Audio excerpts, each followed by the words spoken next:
Om Swastiastu.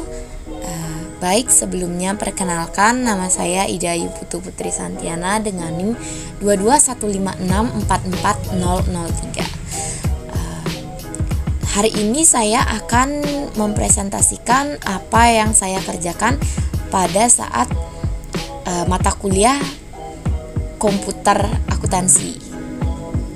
Nah, jadi saya membuat presentasi dengan judul pengawasan untuk manajemen. Dan akan saya lanjutkan.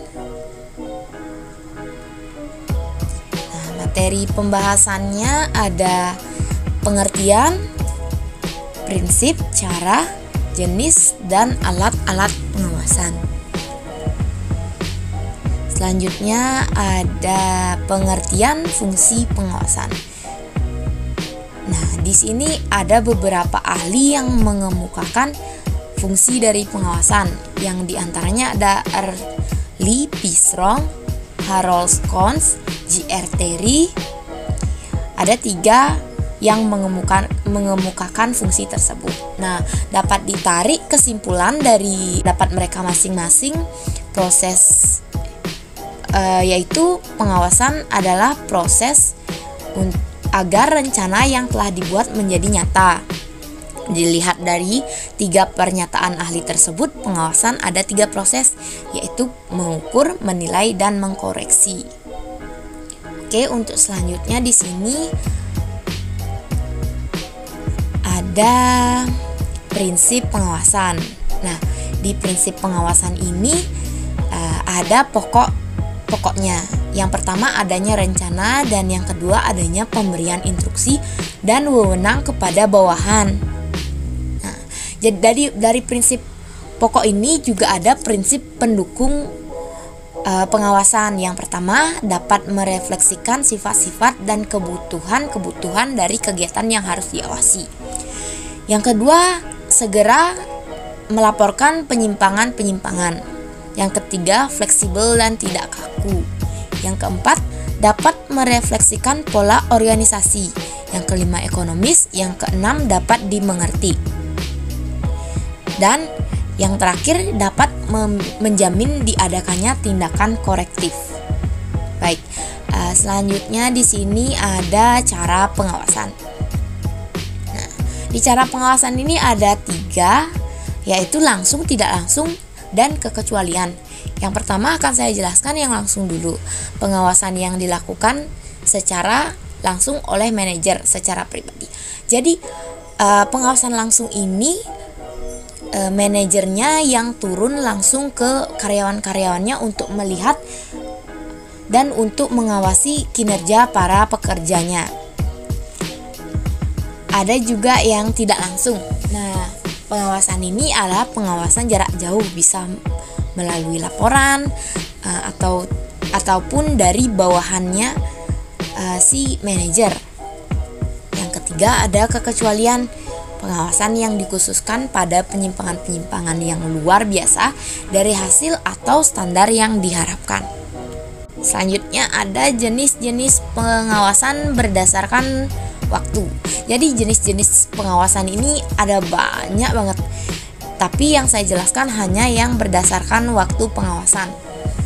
Nah, yang berdasarkan waktu pengawasan ada preventive control, receptive control.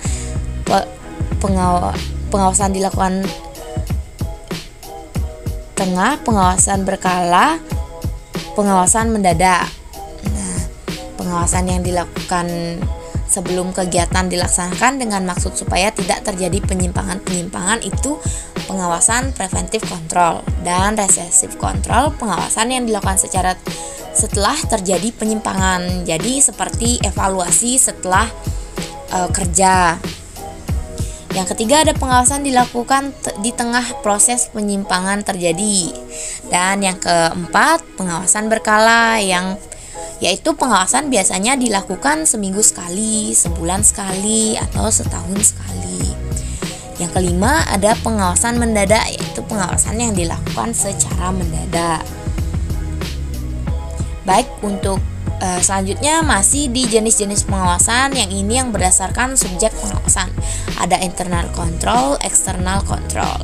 Nah, internal ini pengawasan intern dilakukan oleh seorang atasan terhadap bawahannya. Cakupan pengawasan intern ini meliputi hal-hal yang luas, baik pelaksanaan tugas, prosedur, sistem, hasil, dan lain-lain pokoknya.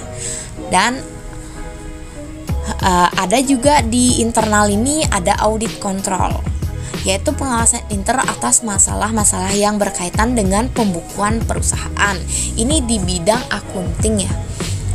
Yang kedua ada external control, pengawasan eksternal, yaitu pengawasan yang dilakukan oleh pihak luar atau formal control. Pengawasan formal biasanya ini yang dilakukan oleh instansi-instansi pemerintahan formal. Pengawasan ini juga dilakukan oleh masyarakat atau konsumen, baik langsung maupun tidak langsung, misalnya melalui surat kabar, majalah, atau kolom-kolom komentar. Nah, yang ini ada jenis pengawasan berdasarkan cara pengumpulan fakta. Nah, di sini ada personal inspection atau peninjauan pribadi. Ada oral report, laporan lisan, write report, laporan tertulis, control by exception, pengawasan dan pengecualian.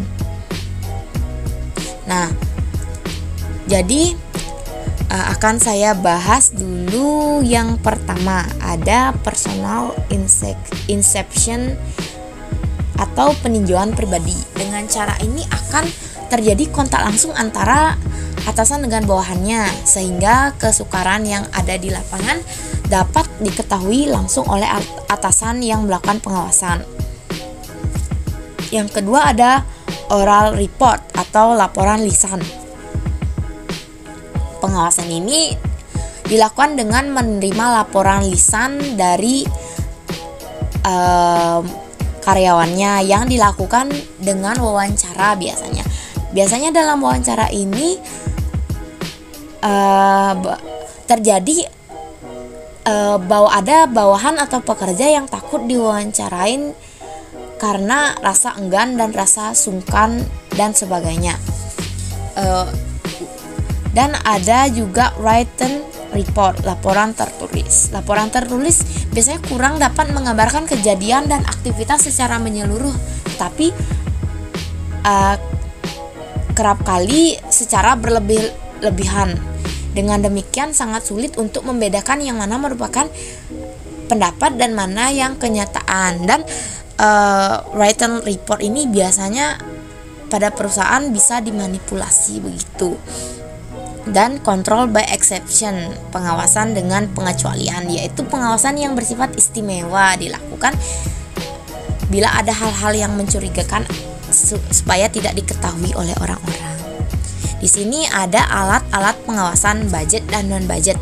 Yang budget ada anggaran, yang budget itu berupa anggaran, yaitu hasil yang akan diharapkan dan pengeluaran yang disediakan, atau ini biasanya berkaitan dengan uang ya. Dan budget itu pengawasan tidak melibatkan anggaran. Contohnya di sini ada yang di slide berikutnya. Ini non budget, personal observation, report, financial statement, statistik, internal audit, personal audit. Ini kayak laporan gitu ya dia, non budgetnya. Nah, di sini ada proses pengawasan. Kalian bisa dibaca ini yang ada langkah yang universal dan langkah yang bersifat universal dan tindakan pengawasan. Ada, kalian bisa baca sendiri. Dan yang terakhir ada video mengenai sistem pengawasan perusahaan. Kalian bisa tonton videonya ini di YouTube ya. Saya insert ke sini aja gini ya. Baik, untuk presentasi saya kali ini saya cukupkan sampai di sini. Dan misalnya ada kata-kata saya kurang jelas atau tidak dapat diterima oleh kalian, ada salah-salah kata, tolong dimaklumi dan mohon maaf yang sebesar-besarnya. Dan terima kasih telah menyaksikan video saya. Om Santi Om. Terima kasih.